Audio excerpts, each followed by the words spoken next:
Mari kita berdoa. Bapa Sorgawi, Bapa yang kami sembah dalam nama anak-Mu Tuhan Yesus Kristus, sungguh kami sangat bersyukur berterima kasih kepadamu Bapa untuk segala kasih dan kebaikan kemurahan Tuhan yang Engkau tunjukkan kepada kami sampai dengan pagi hari ini. Engkau temani kami sepanjang malam istirahat kami. Kami boleh bangun dengan selamat tanpa kekurangan suatu apapun pada pagi ini. Itu semua karena kebaikan Tuhan. Sebelum kami memulai aktivitas kami, izinkan kami untuk bersekutu dengan Tuhan, berdoa, memuji muliakan nama Tuhan, dan mendengarkan kebenaran firman Tuhan melalui channel YouTube ini. Berbicara bagi kami Tuhan, karena kami telah siap untuk mendengarkan kebenaran firman Tuhan. Dalam nama Yesus kami sudah berdoa dan mengucap syukur. Amin. Shalom ibu bapak saudara terkasih dalam nama Tuhan kita Yesus. Semangat pagi. Selamat Kamis Putih. Bertemu kembali di channel Rionando Butar-Butar dalam khotbah 5 menit aja toko 5 untuk renungan harian. Renungan pada hari ini saya ambil dari kitab 1 Korintus pasal yang ke-11 ayat yang ke-24. Demikian kesaksian firman Tuhan. Dan sesudah itu ia mengucap syukur atasnya, ia memecah-mecahkannya dan berkata, "Inilah tubuhku yang diserahkan bagi kamu. Perbuatlah ini menjadi peringatan akan aku." Peringatan akan pengorbanan Kristus. Ibu bapak saudara terkasih dalam nama Tuhan kita Yesus berbicara tentang pengorbanan Kristus. Maka menurut NN, peringatan akan pengorbanan Kristus dapat dilakukan melalui perenungan dalam ibadah untuk menghayati betapa besarnya kasih-Nya terhadap kita. Benar, kasih Kristus yang besar bagi hidup kita merupakan hal yang patut kita peringati, kita ingat, kita renungkan dalam ibadah maupun dalam kehidupan kita sehari-hari. Seandainya Kristus tidak mati bagi kita, maka kitalah yang patut kena hukum.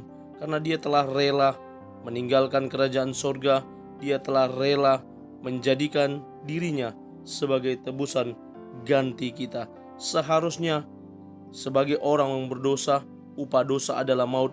Namun Kristus menggantikan kita, orang-orang berdosa ini, dengan mau mati di kayu salib. Orang yang mati di kayu salib adalah orang yang berbuat jahat, berbuat hal yang memang patut menerima hukuman setimpal dengan disalibkan. Tetapi Kristus Yesus tidak melakukan hal-hal yang membuat Dia menerima ganjaran untuk patut disalibkan. Tetapi karena kasih-Nya yang besar atas hidup kita, Dia rela mati di kayu salib, menggantikan kita yang seharusnya tersalib di sana. Itulah bentuk peringatan yang dapat kita lakukan. Dan dalam perjalanan Tuhan Yesus menuju ke kayu salib, sepanjang beberapa hari dalam malam Passion, kita sudah mencoba melihat, kita mencoba untuk merenungkan, kita mencoba untuk mendengarkan kebenaran firman Tuhan melalui perjalanan Yesus sebelum Dia sampai ke kayu salib. Bagaimana Dia harus menerima hukuman dari orang-orang yang sangat iri hati dan dengki kepadanya. Bagaimana Dia menerima hukuman yang tidak sepatutnya Dia terima.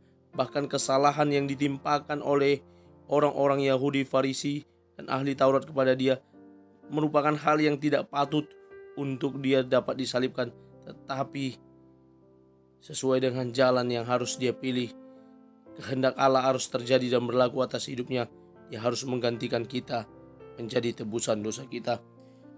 Saya membuat sebuah kata-kata motivasi. Kasih manusia yang begitu baik saja sulit kita lupakan, apalagi kasih Allah yang rela menyerahkan putranya untuk tebusan dosa kita. Betapa kasih-Nya yang besar. Karya terbesar yang telah dilakukan Allah atas hidup kita adalah mengorbankan Kristus sebagai ganti kita yang patut kena hukum atas dosa-dosa kita. Pengorbanan Kristus harus kita terus jalani dan renungkan dan aplikasikan melalui karya nyata, bahwa pengorbanannya tidak akan menjadi sia-sia ketika kita boleh menghargai pengorbanan tersebut dengan hidup seturut dengan kehendak Allah, dengan menjadi pribadi yang terus-menerus diperbaharui di dalam Kristus. sehingga keselamatan yang sudah kita terima dapat kita implementasikan melalui karya hidup yang boleh berkenan di hadapan sesama, terlebih lagi di hadapan Tuhan. Mari kita renungkan kasih Allah yang besar dalam hidup kita dengan datang dan beribadah dan bersekutu dengannya, serta menyatu dengan tubuh dan darahnya. Amin. Kita bersatu dalam doa. Terima kasih Bapa untuk firman-Mu yang telah kami dengarkan pada pagi hari ini. Mampukan kami untuk merenungkan kasih-Mu yang besar atas hidup kami, sehingga kami semakin tahu untuk berbuat seturut dengan kehendak Tuhan, menjadi pribadi yang berkenan di hadapan sesama, terlebih lagi di hadapan Tuhan. Terpuji nama-Mu Tuhan Yesus. Dalam nama Yesus kami sudah berdoa dan mengucap syukur. Amin. Selamat beraktivitas dan selamat beribadah Kamis Putih nantinya. Tuhan Yesus memberkati. Shalom.